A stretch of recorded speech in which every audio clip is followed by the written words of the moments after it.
Hey, this is Full Game Prometheus, the only YouTuber that actually posts full games of all the tips and strategies that he uses posts on his channel. I want to go ahead and jump right back into the Tennessee Titans playbook.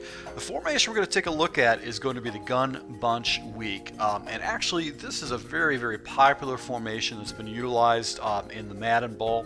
And there's going to be a couple plays we're going to go ahead and jump into where you can actually use that are very popular with tournament players that you can use in your scheme. These are ways I'd actually run them. I'm sure that they probably run them a little bit differently and adjust more accordingly to their opponents, but these are a couple different strategies I'm going to show you.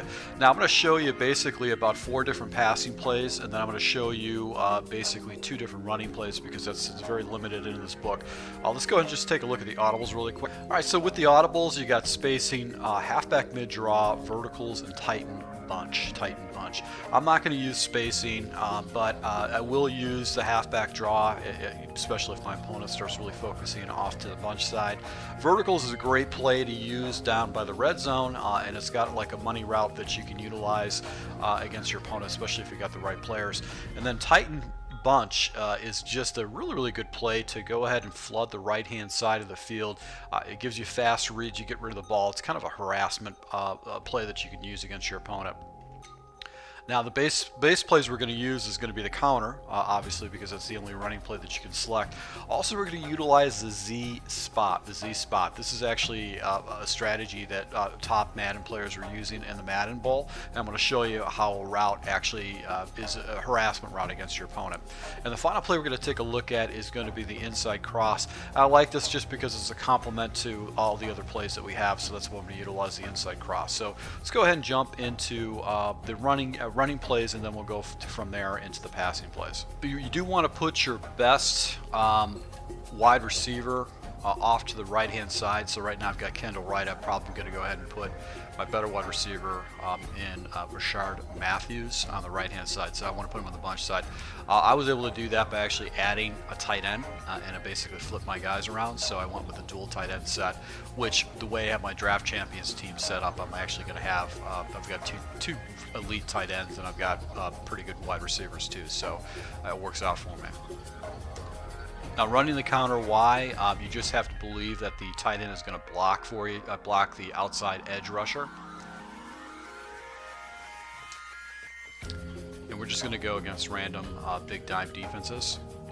And basically what we're going to do is we're going to try to run behind the offensive tackle, number 77 right there. And that's where we're going to actually go ahead and take our run to. As you can see, I was able to go and pick up some pretty good yards, and because the defense is spread out, I was able to go ahead and get this. So I have to have confidence that the edge rusher off the edge right there, which is number 56 or 59, that Walker is going to go ahead and take him out on one of the pulling guards.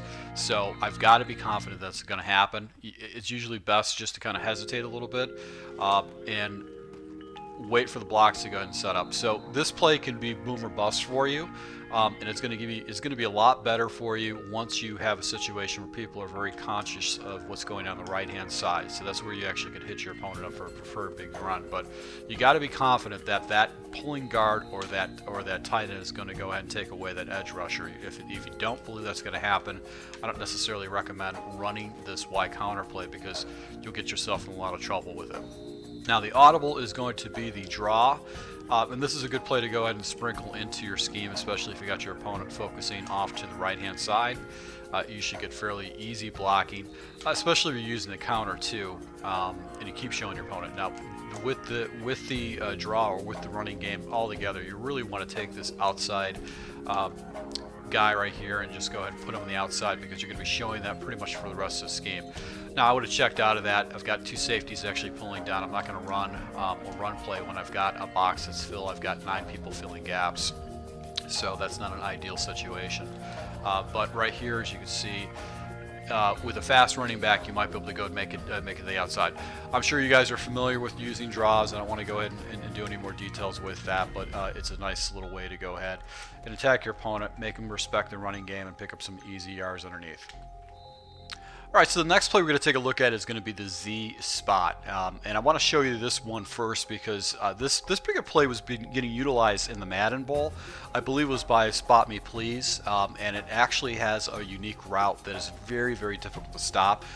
It forces opponents to make massive adjustments. It's a good play to go ahead and jump into just to harass your opponent, make sure they open up certain things because they have to stop this route.